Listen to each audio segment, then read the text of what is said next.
If these Sacramento Kings aren't the toughest watch in the NBA, I feel terrible for the fans of whichever team is. Over the last 2 decades, the Sacramento Kings have made the playoffs once. Over that time, they've had some terrible teams, and yet I can't think of a group that I've cared less for than this Kings team this year. And I know I'm not alone in that. We'll discuss it and more right here on Locked On Kings. You are Locked On Kings, your daily Sacramento Kings podcast, part of the Locked On Podcast Network, your team every day. And now, ladies and gentlemen, it is that time for another episode of Locked On Kings. Hello and welcome into Locked On Kings, your podcast hub for Sacramento Kings coverage all season long. This episode is brought to you by FanDuel. Before tip-off, check the FanDuel app and see what's dropping during NBA Happy Hour every Friday from 6 to 7:30 p.m. Eastern Time. My name is Matt George. I have the privilege of being your host here. I'm a Sacramento sports anchor and reporter for ABC 10 News. My apologies for how late this podcast is getting out. The time of this recording, it's 12:18 in the morning on Saturday. It's been a nightmare of a day. Technologically, a lot of technical difficulties that I'm fighting my way through, so much so I actually can't even edit this episode that I'm recording. So if I screw up, I just kind of have to keep going through it and not being able to clean it up afterwards. The raw recording is unfortunately just what I'm going to have to post at the end of this this episode recording. So bear with me if there's anything kind of shaky or not up to the normal standard of Locked On Kings productions here on this podcast today. It's kind of like how the Sacramento Kings as a basketball team are. They lost to the Phoenix Suns tonight, 129-102. Well, I hope the podcast isn't nearly that bad. 2 days into 2026, and the Kings have lost twice, although that Boston Celtics loss, man, that game was at least competitive until the fourth quarter. That game was fun. I said after that game here on Locked On Kings, I said, if the remainder of the 82 games were like that game, I could live through that. For the most part, that was a fun watch. But the problem is those games and those fun watches are few and far between with this Kings team. Or maybe we get 1 or 2 in a row if we're lucky, and then there's a lot of bad games after that before we get another 1 or 2 of those. This Sacramento Kings team, genuinely, like, I'm not saying this to be like, gotcha. I'm not saying this because it's fun being negative in any kind of way, because as many of you hopefully know over the years of listening to me here on Locked On Kings, you know that like my love of this job and my love of covering the Kings comes from my love of the Sacramento Kings themselves, growing up a diehard fan of this team here in Sacramento. So I am a very emotionally invested fan, as I am hopefully a professional and entertaining podcast host and reporter.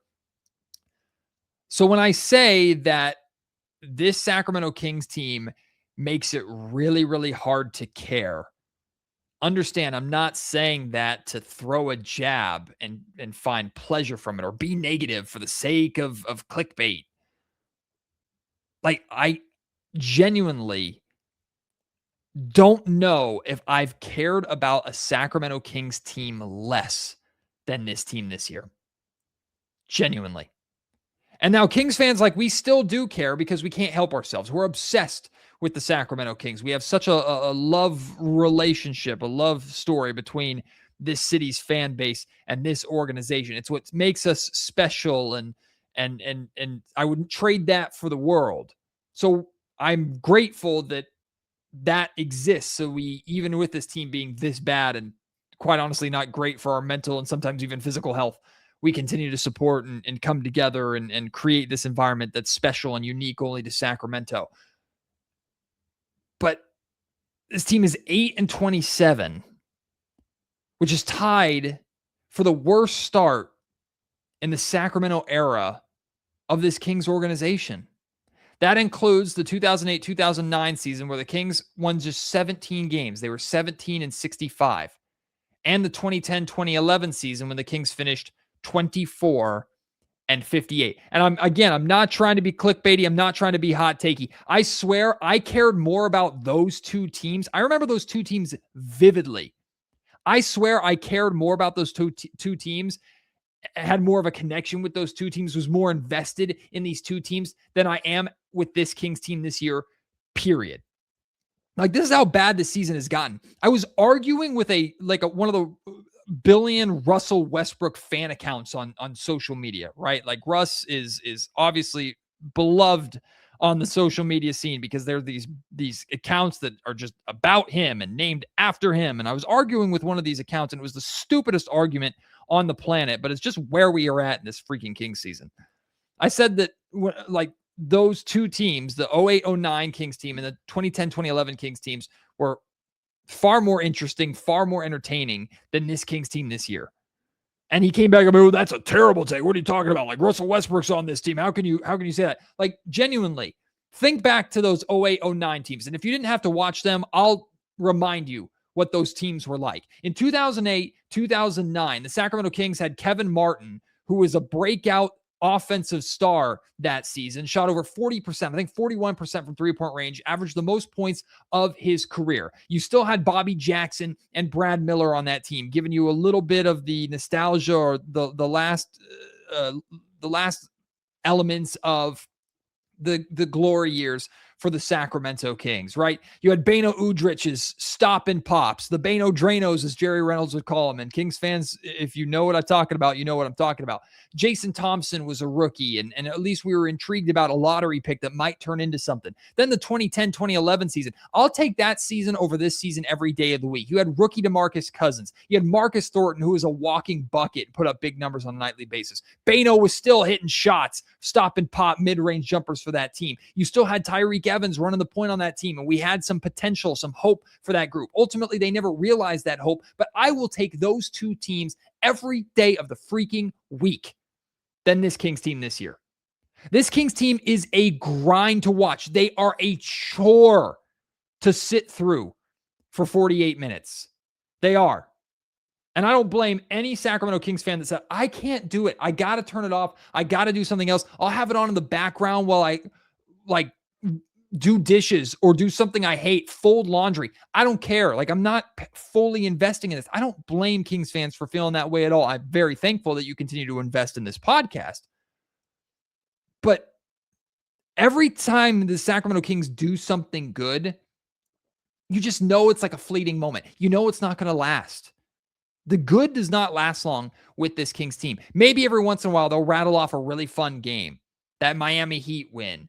Their overtime victories, right? The Minnesota Timberwolves win, beating the Houston Rockets. Like, every once in a while, they'll have these really fun games, or they'll have really competitive performances that ultimately result in close losses. Like, you can go back to the Kings loss to the Thunder in Oklahoma City, or there's been different examples. But then in between those games and those moments is a week of just struggles and like that LA trip where the Kings are getting blown out in both nights. Then here they are getting blown out in Phoenix tonight. Another example on a like more game specific level, like Keegan Murray in this game was awesome in the first half. 16 points, 6 of 9 shooting from the field, 2 of 3 from three-point range. He was hitting mid-range jumpers off the dribble. He was hitting fader leaning threes off of the dribble. Like, it's like, yes, here's the offensive potential of Keegan Murray as a scorer coming to life while also playing fantastic defense. And then, as Keegan Murray has done far too many times over the course of his career, he has a really good half and then completely disappears. He disappeared in the second half, and the Sacramento Kings completely fell apart. Maxime Reynaud hurts his knee, goes down with a knee injury. We have no idea the severity of that. At first, I thought it was a non-contact injury, and I was really concerned, but it was clear that if you watch the replay, Russell Westbrook kind of clipped his heel, and it caused him to turn his knee in really quickly, which tweaked it clearly and bothered him. So hopefully Max is back soon, because not the young guys, please. The injuries this season have been enough. Nick Clifford was a total non-factor in this game. Didn't do anything memorable. Just didn't really play a factor. And then Dylan Cardwell suddenly can't play anymore because freaking Drew Eubanks is back. Pisses me off. Why? Why are we saving Drew Eubanks or Dylan Cardwell's eligibility as a two-way player? Who freaking cares? Play him. Play him until Domantas Sabonis comes back. Play him after Sabonis comes back. Play the young guy that actually has a potential to be part of your future going forward, and a guy that's reliable. I know exactly who Dylan Cardwell is. Unfortunately, I also know who Drew Eubanks is, and Dylan Cardwell makes more of an impact than Drew Eubanks does. I'm not trying to hate on Drew in any kind of way. He's a really nice guy. I've enjoyed getting to cover him and know him a tiny bit over the course of this season. Drew is a stand-up dude, but he's not part of this Kings future. Dylan Cardwell has a chance to be. So what the hell are you saving his eligibility for? And if you're afraid to convert him to a full contract because you don't have a roster spot, send Dario Saric home. He ain't playing. He's sitting there collecting a paycheck on the bench. Who cares? Like, play freaking Dylan Cardwell over Drew Eubanks. And now the Kings might have to if Maxime Reynaud, his injury is serious or he misses some time. Knock on wood that doesn't happen. But this night was a disaster. It was a disaster for the Kings. The first half was competitive, looked a lot like that Celtics game. Ball was moving well. Keegan Murray was playing well. Hey, it looks great. But if there's one thing we can count on with this Kings team, they're due for minimum one god-awful quarter a game, and that quarter usually buries them. The third quarter was awful for Sacramento. They never stood a chance. They lose 129-102.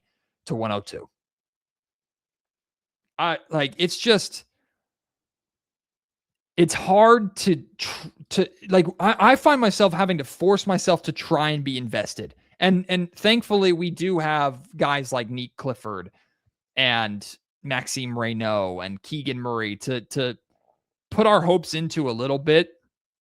It doesn't feel like enough, but it's something at least to hold on to and latch onto. And we're going to talk about the NBA trade deadline being a little over a month away now, and how all of our hopes for this season and all of our attention for this season rests on general manager Scott Perry really getting this ball rolling on a rebuild with some moves at this trade deadline. We'll talk about that later in the podcast, but man, there's just no other way to put it. Like, the Kings are a chore to watch. There's very little about this team that's endearing, and it's hard to care and hard to care for this group. No ifs, ands, or buts about it. We're going to talk about Malik Monk, too, in just a second, and how Malik Monk deserves a lot better. And I genuinely hope at this point the Sacramento Kings trade Malik for Malik's sake. That's all coming up here in the Locked On Kings podcast. But before that, I want to let you know that this episode is brought to you by FanDuel. Fridays already feel different during basketball season, and FanDuel makes them even better. Every Friday night, before games tip off, FanDuel gives fans a new way to kick off the weekend with NBA Happy Hour. NBA Happy Hour is your official pregame. It's a limited time window where special offers drop right inside the FanDuel app before the action starts. Fridays from 6 to 7:30 Eastern have become appointment viewing with NBA Happy Hour. Opening the FanDuel app during Happy Hour always brings something new, boosts, bonuses, and surprises. It's easy to check the weekly special before tip-off and make a move before the window closes. The timing is perfect, right before the games, right before the weekend starts. It adds extra energy to Friday night basketball without overthinking it. So before tip-off, check out the FanDuel app and see what's dropping during NBA Happy Hour every Friday from 6 to 7:30 p.m. Eastern. A little basketball, a little action, and a whole lot of Friday energy. That's NBA Happy Hour only on FanDuel, the official sportsbook partner of the NBA.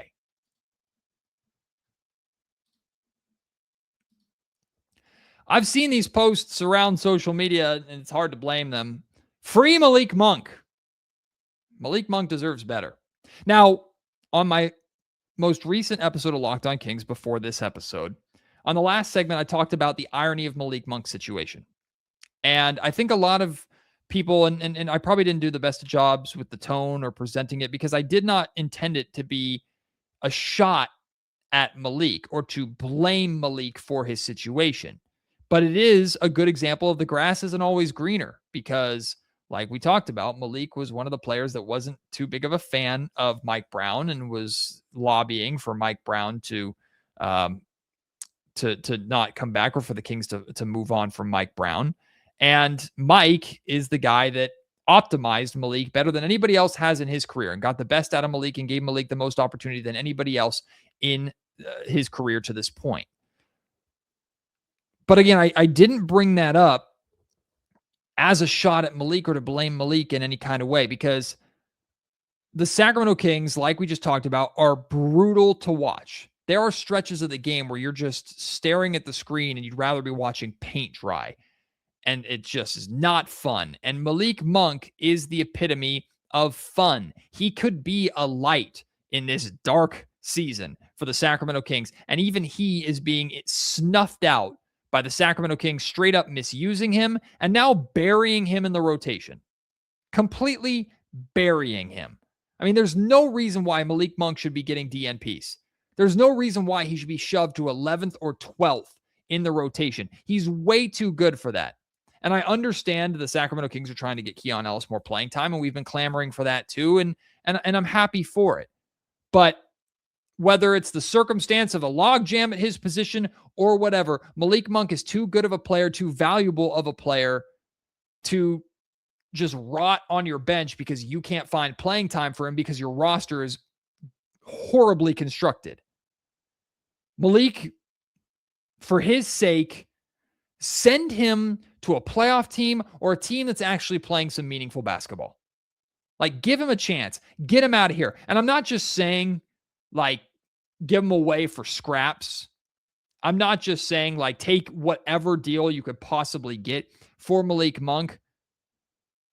Because I believe that regardless of his contract situation, and his contract is not nearly that bad, it's just the league is all scared money right now because of the apron system. A smart team or smart teams should be very interested in Malik Monk and what he can bring for them. That Energizer Bunny, potential playmaker, a microwave scorer off of the bench, someone who can give them anywhere between 15 to 25 really, really solid minutes a night. Like, I think Malik Monk absolutely has a ton to give a playoff team or a team that's in a race to secure a playoff spot, maybe even a play-in team in the Western or Eastern conferences. A smart team will recognize that. And he's one of the guys on this roster that realistically you can get some sort of value for. We talked a lot about DeMar DeRozan in the last episode and how DeMar is showing his ability to be an efficient scorer on a lower volume and his veteran, how established he is in the league and all of his experience, especially in high pressure, high stakes playoff games. Like, he's someone that absolutely could help teams. Malik Monk should be in that same category, not for the same reasons, but should be a player that garners that kind of interest. Now, again, I'm realistic about what you can get from Malik Monk. I'm not expecting the moon and the stars. I'm not expecting the Sacramento Kings to get a first-round draft pick. But I know this has been over-talked about, and forgive me for bringing it back. You got a team like the Golden State Warriors who is in a very similar situation with Jonathan Kuminga that the Sacramento Kings are with Malik Monk. I can't believe I'm saying that coming into this season because Malik, I thought, was far more established here in Sacramento and far more a part of Sacramento's plan than Jonathan Kuminga ever has been in Golden State. And we've known that. We know Steve Kerr doesn't want to play Jonathan Kuminga. We know he doesn't fit there. We know he doesn't want to be there. But now the Kings have played, or in this case, not played Malik Monk into a situation to where he's clearly not part of the future either. And he's probably not happy with what's going down. Swap him. Send Malik to Golden State and let them get another scorer, an energizer with that second unit. Like, Pods isn't doing anything for them. Have him go over there and figure that out and bring Jonathan Kuminga over to Sacramento. That's probably like the best case scenario of the value that the Kings could get from Malik Monk. And if the Warriors say no, oh well, like I don't know if they can expect to get anything better from Jonathan Kuminga at this point because the price is going down for Jonathan Kuminga with every passing day. We know this. Everybody knows this. So maybe the Warriors can get better.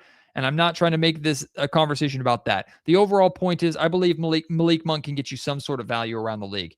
And I think just like the Sacramento Kings are trying to do right by DeMar DeRozan, getting him out of here and getting him to a team that has meaningful basketball to play, I think Malik Monk does deserve the same thing. And I think the Kings can actually turn Malik Monk into something halfway decent at this trade deadline on February 5th. And we're going to talk more about this upcoming trade deadline and Scott Perry here in just a second.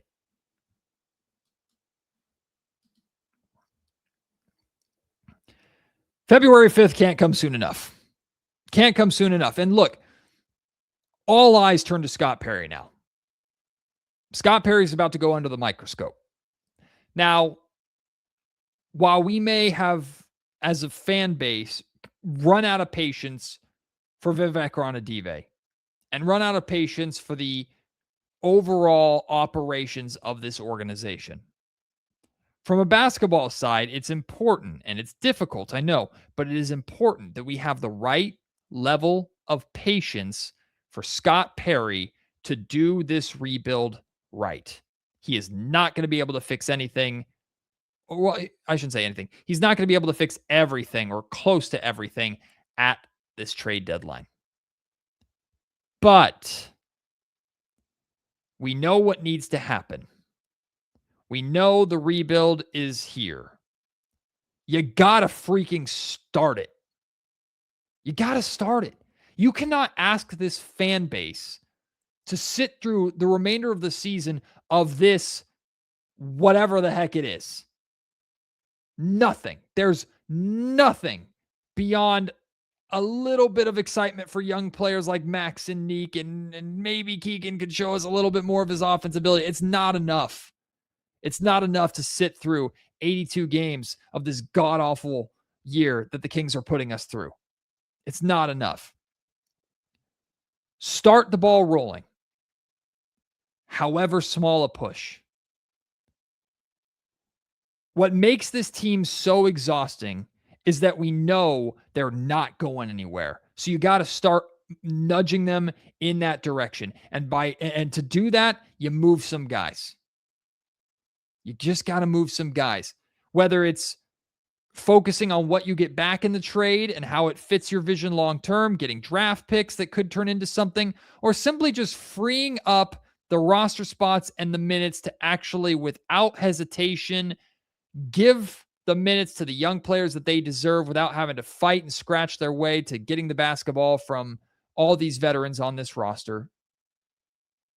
Get the ball rolling. And I'm telling, like, Kings fans deserve to be mobbing in the streets outside of the Golden One Center with pitchforks and torches like it's Frankenstein if Scott Perry and the Sacramento Kings sit on their hands or aren't able to make any sort of moves at this trade deadline. I'm not expecting substantial in the sense of bringing in a big name like go get Trae Young or even Jonathan Kuminga or sending out Domantas Sabonis and Zach LaVine. I don't expect that. Substantial doesn't have to be that. Substantial means moving on from some of the guys, realistically, some of the guys that you know aren't a part of this future and you're just wasting time with.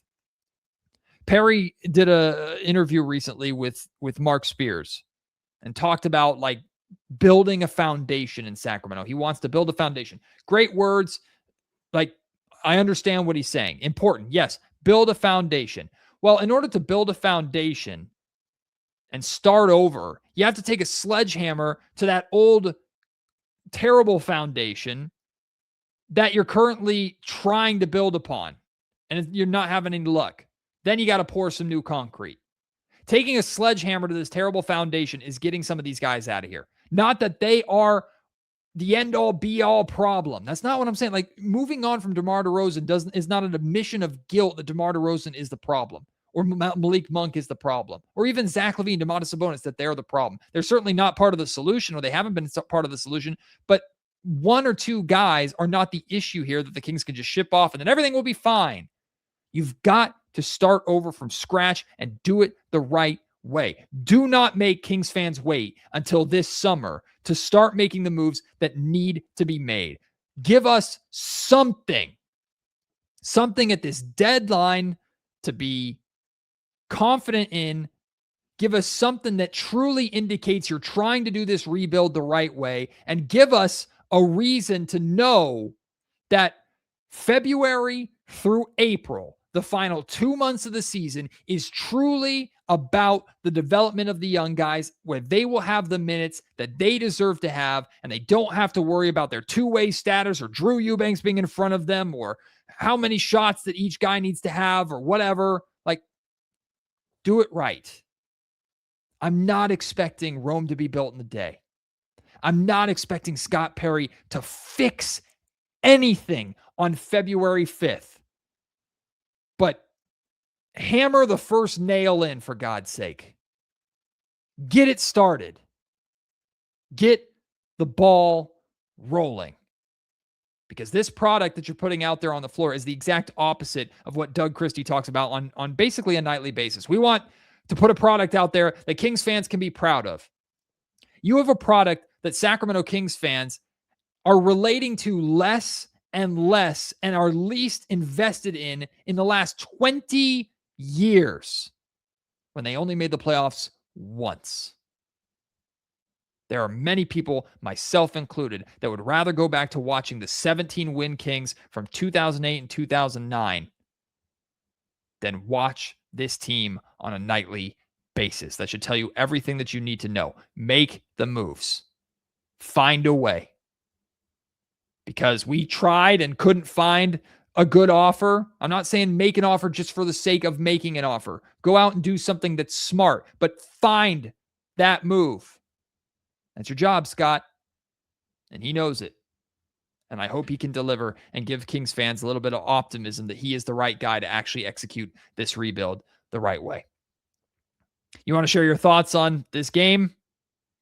Your feelings on like how invested you are in this team, how much you care about this team, how you're getting through watching these Kings games, how you're getting through listening to a podcast with a guy like me blabbing all the time. You want to share your thoughts on that? Please feel free. You want to talk about Malik Monk, the trade deadline, Scott Perry, whatever you want to talk about, let it fly. Hit me up on Twitter at MattGeorgeSack. You can email me, mattgeorgesports@gmail.com. Leave your thoughts in the YouTube comment section down below. Appreciate your support. As always, again, sorry for such a late podcast. Can't wait to have you join me on the next episode of the Locked On Kings podcast. Until then, my name is Matt George. We'll be back after the Kings and Bucks in the Golden One Center on Sunday. You have been listening to the Locked On Kings podcast, part of the Locked On Podcast Network.